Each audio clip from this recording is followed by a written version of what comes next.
여러분, 우리는 하나님의 은혜로 날마다 살아가고 있는데요. 은혜 중에 은혜가 무엇입니까? 바로 예수 믿고 구원받은 것이죠. 이것을 부정할 사람은 아무도 없을 겁니다. 이 세상에 많은 크리스찬들이 있는데 그중에 많은 분들이 예수 믿고 구원받는 거에 대해서 오해하는 분들이 있습니다. 내가 예수 믿고 이제 천국 가는 티켓을 따놨으니까 이제 내 생각대로 내 마음대로 살아도 되지 않을까? 하나님이 봐주시겠지라고 생각하며 살아간다는 겁니다. 자, 그러나 여러분, 예수 믿으면 천국 간다는 것은 뭡니까? 우리가 예수 믿고 구원받은 결과입니다. 자, 우리 예수님께서 그 열매를 보고 나무를 안다라는 말씀하셨잖아요. 그게 뭡니까? 자, 우리가 살아가는 삶을 보면 그 사람이 정말 예수 믿고 구원받은 삶인지 아닌지 안다라는 겁니다. 그러나 그 사람이 나는 예수 믿었으니까 나 천국 갈 거야 라고 말한다고 해서 그 사람이 예수 믿는 사람이 아니라 그 사람이 살아가는 삶을 보면 그 사람이 예수 믿고 구원받은 사람이구나 라는 것을 알게 되어진다라는 겁니다. 여러분, 예수 믿고 구원받았다라는 것은 그러면 어떤 의미일까요? 예수님을 삶의 주인으로 영접했다라는 겁니다. 이제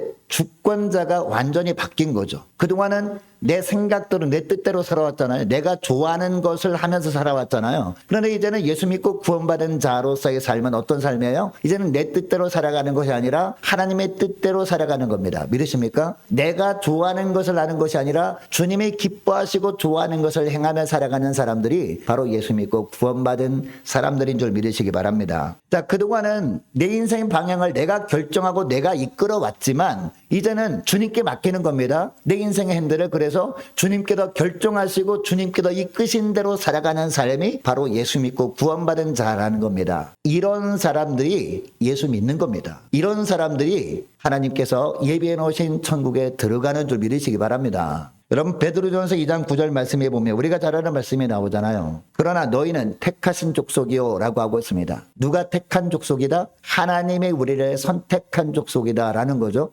이게 바로 예수 믿는 사람들의 삶이라는 거죠. 그 다음에 왕 같은 제사장들이다 라고 하고 있습니다. 여러분, 제사장들이다 라고 하는 것은요, 제사장들은 하나님께서 책임져 주시는 사람들 아니었습니까? 그죠? 우리의 모든 삶을 주님께서 책임져 주신다는 겁니다. 어떻게 살면? 우리가 택하신 족속답게 살면, 이런 의미입니다. 자, 그리고 거룩한 나라요 라고 하고 있습니다. 여러분, 거룩한 나라라는 것은 하나님 나라라는 것을 의미합니다. 그죠? 나의 나라가 아니라 내 마음대로 살아갈 수 있는 내 나라가 아니라 바로 하나님 나라라는 겁니다. 우리가. 자, 그리고 그의 소유가 된 백성이니라고 합니다. 여러분, 그의 소유가 된 백성이라는 것은 무슨 이야기입니까? 우리에게 있는 모든 것들이 다 주님의 소유라고 고백하며 살아가는 사람들이 누구다? 바로 예수 믿는 사람들이다. 천국을 향해 가는 나그네들이다. 이 말씀을 하는 겁니다. 자, 그 이유가 또 나오죠. 이는부터 보겠습니다. 이는 너희를 어두운 데서 불러내어 그의 기이한 빛에 들어가게 하신 이 누굽니까? 바로 하나님, 우리 예수님. 예수님의 아름다운 덕을 선포하게 하려고 우리 주님께서 우리를 선택해 주셨다는 겁니다. 왕 같은 제사장으로 삼아 주셨다는 겁니다. 그리고 거룩한 나라고 그의 소유된 백성으로 살아가게 하고 계시다라는 겁니다. 이게 바로 예수 믿고 구원받은 자의 삶인 줄 믿으시기 바랍니다. 여러분, 이렇게 사는 것을 한마디로 하면 뭘까? 한마디로 하면 성소의 삶이다 라고 할 수 있어요. 여러분, 성소의 삶을 세 가지로 요약할 수 있습니다. 여러분, 구약시대 때 성막을 만들라고 하지 않았습니까? 모세를 통해서 성막을 만들 때 성소하고 지성소가 있잖아요. 성막 안에는. 성소에는 세 가지 성물이 있었는데 한 가지가 뭡니까? 성소에 딱 들어가면 오른쪽에 떡상이 있었습니다. 진설병, 거룩한 떡을 위에 놓는 진설병을 놓는 떡상이 있었고, 그리고 왼쪽에는요, 등대가 있었습니다. 7 금촛대로 이루어진 등대가 있었단 말입니다. 그리고 정중앙에 휘장 바로 앞에 보면 분향단, 금향로가 있었다는 것이죠. 자, 이 떡상은 무엇을 말할까요? 우리가 이 떡상과 금촛대는 이미 25장에서 살펴보았습니다. 자, 우리가 복습하는 의미에서 떡상이 무엇을 의미하는지 다시 한번 되새겨 보기를 원하는데요. 떡상 위에 뭐가 놓여 있다고요? 거룩한 떡, 진설병이 놓여져 있었습니다. 여러분, 그런데 요한복음 6장에 보면 우리 예수님께서 오병이어의 기적을 행하시는 장면이 나오는데 이 오병이어의 기적에서 주님께서 먹여주신 떡이 무엇을 의미하는지 말씀해 주시면서요, 하늘에서 내려온 떡이 바로 나다라고 말씀하십니다. 여러분, 이스라엘 백성들이 40년 동안 만나를 먹었잖아요. 하늘에서 내려온 이 가루로 떡을 해서 먹었잖아요. 이 만나가 바로 예수님을 의미한다라고 말씀하시고 하늘에서 내려온 떡이 바로 나다라고 하는 것은 무슨 의미인지 아십니까? 바로 오늘 본문에 나오는 오늘 본문 이전에 25장에 우리 이미 살펴본 떡이 누구다? 바로 예수 그리스도다라는 것을 의미하는 것이죠. 요한복음 6장 55절 말씀 띄워주시기 바랍니다. 내 살은 참된 양식이요 내 피는 참된 음료로다. 56절 보니까 내 살을 먹고 내 피를 마시는 자는 네 안에 거하고 나도 그 안에 거하나니. 57절 보니까 살아계신 아버지께서 나를 보내심에 내가 아버지로 말미암아 사는 것 같이 나를 먹는 그 사람도 나로 말미암아 살리라 라고 하면서 58절에 이 말씀하는 겁니다. 이것은 하늘에서 내려온 떡이니 조상들이 먹고 죽은 그것과 같지 아니하여 이 떡을 먹는 자는 영원히 살리라 라고 한다는 것이죠. 거룩한 떡은 누구라는 겁니까? 바로 예수님을 의미한다. 이것을 보면 이 진설병을 넣는 떡상은 누구를 의미한다? 예수 그리스도를 의미하는구나 라는 것을 알게 됩니다. 그러니까 성소의 삶은 어떤 삶을 살아가는 거예요? 예수 그리스도 중심의 삶을 살아가는 것이 성소의 삶이다 라는 것을 알게 됩니다. 자, 그리고 둘째는요, 성소를 밝히는 등대입니다. 7 금촛대로 이루어진 등대를 말하는 것이죠. 여러분, 7 금촛대로 이루어진 등대는 무엇을 의미할까요? 요한계시록 1장 20절에 보면 이 촛대가 무엇인지 분명히 말씀하십니다. 요한계시록 1장 20절 말씀해 보니까 내가 본 것은 내 오른손에 7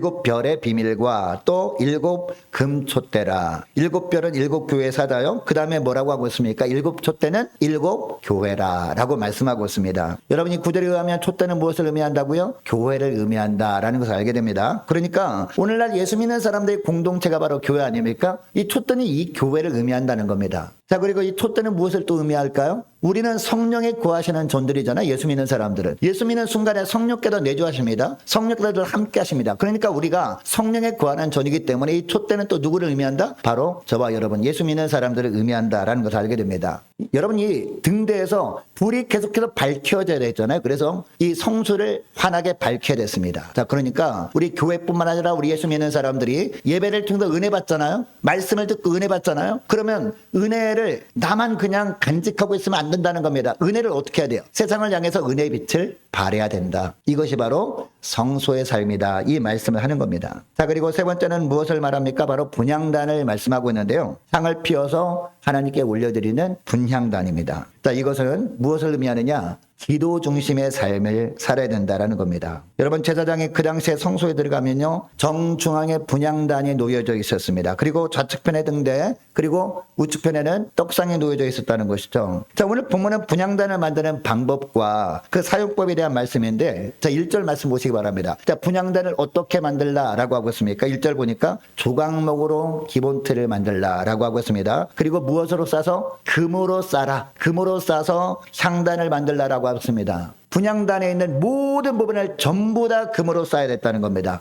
자, 그런데 여러분, 왜 금으로 쌓아라고 했을까요? 금은 무엇을 상징하는 것이다? 왕을 상징하는 거예요, 왕. 그러니까 우리의 왕은 누구다? 하나님이십니다. 오직 하나님만이 나의 왕이십니다. 이런 고백을 하면서 향을 피우라라는 겁니다. 자, 그리고 2절 하반절에 보니까 그 다음에 또 무엇을 만들라라고 해요? 4가지 무엇을 만들라? 뿔을 만들라. 왜냐하면 정사각형으로 되어 있었기 때문에 각 귀퉁이 있을 것 아닙니까? 거기에 뿔을 만들라라고 했습니다. 여러분, 왜 뿔일까요? 뿔은 뭘 상징해요? 권세를 상징합니다. 그러면 하나만 만들어도 되는데 왜 4개일까요? 이 산은 완전수거든요. 이 세상에서 가장 완전한 권세를 갖고 계신 분이 누구밖에 없다? 하나님밖에 없다. 그 하나님께 기도하는 것이다. 다른 사람을 향해서, 다른 존재를 향해서 기도하는 것은 다 가짜라는 겁니다. 오직 하나님을 향한 기도만이 진짜 기도다. 이 말씀을 하는 것이죠. 기도를 받으시는 분은 오직 누구밖에 없다? 하나님밖에 없다라는 겁니다. 자, 이어지는 7절, 8절 보니까 그러면 이 향단에서 언제 향을 피워야 된다라고 하고 있습니까? 7절, 8절 말씀 보니까 아침에도 향을 피워야 되고 저녁에도 향을 피워야 된다라고 하고 있습니다. 여러분, 당시 제사장들이 아침, 저녁으로 성소에 출입했거든요.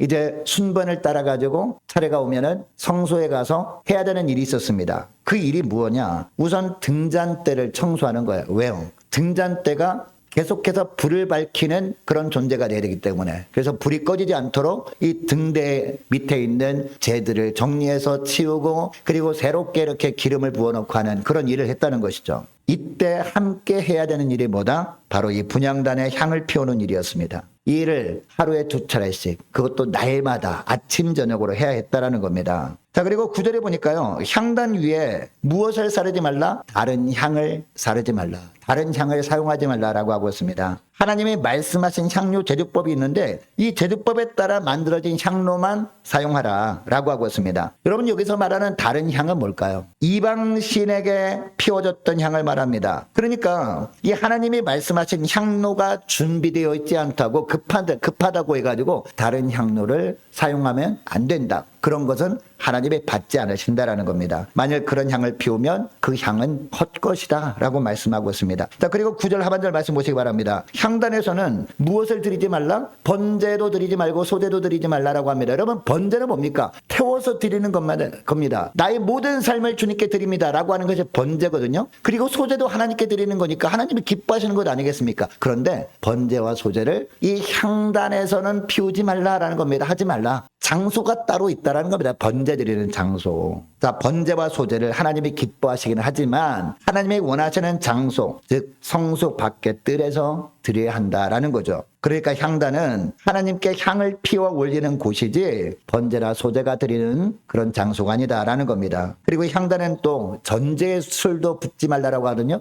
여러분 전제는 뭡니까? 완전히 모든 것을 다 쏟아부는 거거든요. 우리가 무슨 일을 할 때 젖먹던 힘까지 다 한다라는 이야기 있잖아요. 이처럼 모든 힘을 다 쏟아부어서 하는 겁니다. 그런데 그것도 이 향단 앞에서는 하지 말라라고 하고 있습니다. 여러분 오늘 본문에 나오는 향단에서 피워 올리는 향은 오늘날 무엇을 의미한다고요? 기도를 의미합니다. 근거가 있어요. 자, 어떤 건가냐? 요한계시록에 나옵니다. 자, 요한계시록 5장 8절 말씀 보니까 그 두루마리를 취하심에 내 생물과 24장로들이 그 어린 양 앞에 엎드려 각각 검은 고와 그 다음에 뭐가 가득한? 향이 가득한 금대접을 가졌으니 이 향은 성도들의 뭐다? 기도들이다 라고 하고 있습니다. 여러분 여기 금대접은요 성소에 있었던 금향로를 말하는 거예요. 여러분 이 구절에서 향이 가득한 금대접이 바로 오늘 본문에 나오는 분향단을 말하는 겁니다. 그리고 요한계시록 8장 3절 4절 말씀도 보니까 그 근거가 나오는데 또 다른 천사가 와서 제단 곁에 서서 그 다음에 뭐를 가지고? 금향로를 가지고 많은 향을 받았으니 향이 뭐라고요? 성도들의 기도라는 거죠. 성도들이 막 기도했을 때 이처럼 천사가 와서 그 향을 받았다는 거죠. 받았으니 이는 모든 성도의 기도와 합하여 보좌 앞 금제단에 드리고자 함이라.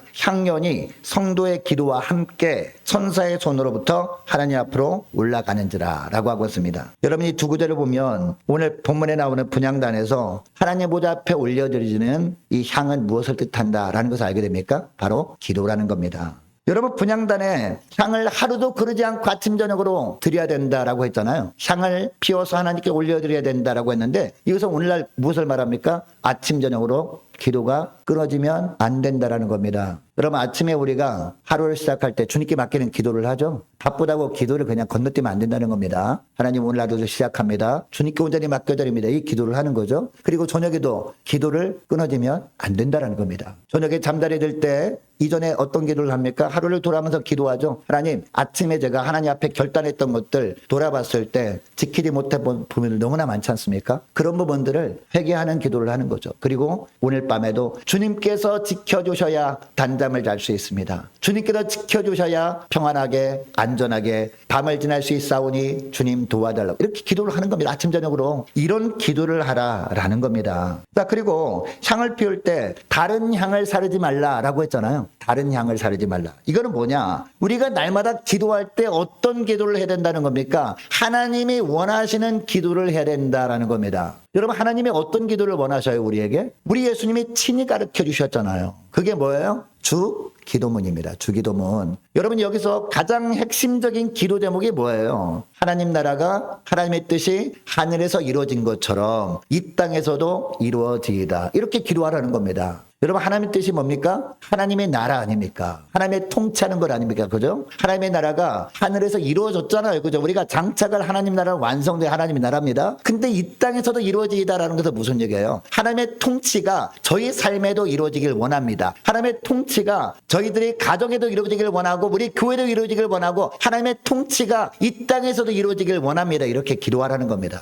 이것이 주님이 원하시는 기도고 이것이 주님이 원하시는 기도의 향이라는 겁니다. 이런 기도만 하라라는 의미에서 다른 향으로 드리지 말라라고 말씀하고 있다라는 겁니다. 자, 그리고 분향단에서 번제와 소제를 드리지 말고 전제도 드리지 말라라고 하셨잖아요. 여러분, 이것은 그러면 어떤 의미입니까? 다른 것으로 대체하지 말라라는 겁니다. 여러분, 오늘날 우리들의 삶을 보면 다른 것으로 기도를 대체하는 경우가 얼마나 많습니까? 우리가 말씀을 읽는 것 너무너무 귀한 것이죠. 하나님이 기뻐하는 것이죠. 말씀 암송하는 것도 너무너무 소중한 겁니다. 하나님이 정말 아름답다라고 할 만한 것들이죠. 그리고 찬양하는 거 하나님 얼마나 흐뭇해 하시겠습니까? 그리고 찬양은 곡조 있는 기도라고 하기도 합니다. 그럼에도 분명한 것은요, 말씀을 읽고 말씀을 암송하고 찬양했다고 해서 그것을 우리가 입술을 열어서 하나님께 기도하는 것으로 대체할 수는 없다라는 겁니다. 어떤 기도와 대체할 수 없다? 하나님의 뜻이 하늘에서 이루어진 것처럼 이 땅에도 이루어지길 원하는 이런 기도를 대체할 수는 없다. 이런 이야기를 하는 겁니다. 기도는 기도라는 겁니다. 그것도 하나님이 원하시는 내용의 기도를 해야 한다는 겁니다. 여러분, 이것을 기억하시고 무엇보다도 기도의 불이 꺼지지 않는 저와 여러분 되시기를 축복합니다. 기도의 불이 꺼지지 않는 저와 여러분의 가정과 우리 교회 될 수 있기를 주 이름으로 축복합니다. 그리고 기도할 때마다 우리의 소원이 있을 수 있죠. 우리에게 닥친 다급한 문제가 있을 수 있습니다. 물론 그 문제도 주 앞에 나와 기도해야 되지만 가장 우선되는 기도가 어떤 기도가 되어야 된다고요? 하나님의 나라를 위한 기도. 뜻이 하늘에서 이룬 것처럼 우리 심령 가운데도 우리 가정에도 우리 교회도 이 세상에도 하나님의 통치가 이루어지길 원하는 기도, 이 기도가 무엇보다 우선되어지는 저와 여러분이 기도 생활 될 수 있기를 주 이름으로 축복합니다. 여러분, 이것이 바로 성소의 삶이다라는 겁니다. 이렇게 기도하는 것을 주님이 알아주셔야 되잖아요. 주님이 무엇을 보고 우리가 이렇게 기도하고 성소의 삶을 산다는 것을 인정해 주실까요? 무엇을 보시고? 헌신을 보시고 인정해 주신다라는 거죠. 그래서 오늘 본문에 보니까 생명의 속전에 대한 내용을 계속해서 이야기하고 있는 거예요. 자, 11절 말씀 보시기 바랍니다. 11절 말씀부터 보니까 생명의 속전에 대한 말씀이 나옵니다. 자, 특별히 13절 말씀 보세요. 13절 말씀을 보면 무릇 개수 중에 뜨는 자마다 성소의 세겔로 반세겔을 낼지니 한 세겔은 20게라라 그 반세겔을 여호와께 드릴지며 라고 합니다. 여러분, 그러면 그냥 속전이라고 해도 될 텐데 왜 생명의 속전이라고 할까요? 성막은 하나님의 영광이 임재가 있는 곳이잖아요. 자칫 그래서 죄를 범한 사람이 잘못해서 성막에 왔다가 그 죄로 말미암아 죽임을 당할 수도 있었습니다. 이렇게 되는 것을 방지하기 위해서 하나님께서 이 생명의 속전 제도를 허락하고 계시는 겁니다. 자, 13절 말씀 보니까 생명의 속전은 어느 정도 내라? 성소의 세겔로 반세겔을 내라 라고 하고 있습니다. 여러분, 생명의 속전은 어떻게 보면 자신이 생명과 바꿔서 하나님께 드린 것 아니겠습니까? 그렇다면 하나님께서 반세겔이 아니라 생명은 너무나 귀한 것이기 때문에 더 많은 대가를 요구할 수도 있을 것 아니겠습니까? 그러나 하나님은 무엇만 원하세요? 반세겔만 원하신다라는 겁니다. 그 이유가 뭘까요? 생명의 속전인데 더 귀한 것을 요구하지 않고 반세겔만 원하시는 이유가 뭘까요? 반세겔 정도면 아무리 가난한 사람이라도 감당할 수 있었기 때문입니다. 그러니까 모든 백성들이 한 사람도 빠짐없이 이 은혜를 받을 수 있도록 하나님이 은혜를 베풀어 주신 겁니다. 여러분, 하나님은 이처럼 당신의 백성들을 너무도 사랑하시는 분이십니다. 그래서 한 사람도 이 은혜에서 낙오되는 사람이 없도록 생명의 속전을 반세겔만 내라 라고 말씀하신 겁니다. 자, 그리고 이 생명의 속전을 하나님께 드리면 이 생명의 속전이 모아질 것 아니겠습니까? 많이 모아지잖아요. 그럼 그것을 어디에 사용하라라고 했느냐? 16절 말씀 보시기 바랍니다. 너는 이스라엘 자손에게서 속전을 취하여 어디에 쓰라? 회막 봉사에 쓰라 라고 하고 있습니다. 이것이 여호와 앞에서 이스라엘 자손의 기념이 되어서 너희의 생명을 대속하리라 라고 하고 있습니다. 무슨 이야기냐? 모든 백성들이 한 반세겔씩 하나님께 드린 것, 이것들을 다 모아지게 되면 다른 데 쓰지 말고 회막 봉사에 쓰라 라고 하고 있습니다. 여러분, 이스라엘 백성들이 광야에서 몇 년 동안 40년 동안 생활하게 됩니다. 그때 여러분 어떻게 이동했을까요? 그냥 한 군데 그냥 머물러 있으면 상관이 없을 텐데 계속 이동해야 됐잖아요. 계속 움직이게 됐습니다. 언제? 구름기둥과 불기둥이 떠올라서 움직이기 시작하면 이제 이동하라라는 사인으로 알고 이제 이동해야 되는데 그때 가장 먼저 무엇을 정리합니까? 성막을 정리한다는 것이죠. 이 성막을 정리해서 그리고 성막에 있는 기구들도 다 정리해서 제사장들이 어깨에 매서 이렇게 이동을 합니다. 이동을 하고 또 설치를 하고 이동하고 또 설치하고 하다 보니까 마모가 되는 부분, 허는 부분도 있지 않겠습니까? 그러면은 성막 수리를 해야 되잖아요. 40년 동안 이렇게 설치했다가 또 걷어서 이동하고 설치했다가 또 걷어서 이동하고 계속 하다 보니까 이제 구멍 뚫린 부분도 있을 테고 헌 부분도 있을 때란 말입니다. 그러면 뭐가 필요해요? 수리가 필요합니다. 여러분이 성막 수리하기 위해서 뭐가 필요해요? 비용이 발생하죠. 자, 비용이 발생하는데 누가 냅니까? 누가 내는 게 아니라 이처럼 생명의 속전으로 낸 반세겔씩 낸 거니까 200만이 넘은 입하니까 얼마나 많은 분들이 냈겠습니까? 그죠? 한 사람 빠질 수 내다 보니까 많은 액수가 모일 것 아니겠습니까? 그래서 이것을 이 성막을 수리하는 곳, 성소를 위해서 사용하라. 이렇게 말씀하고 있는 것이죠. 여러분, 그리고 이것은 가나안 땅에 들어간 이후에도 계속되었습니다.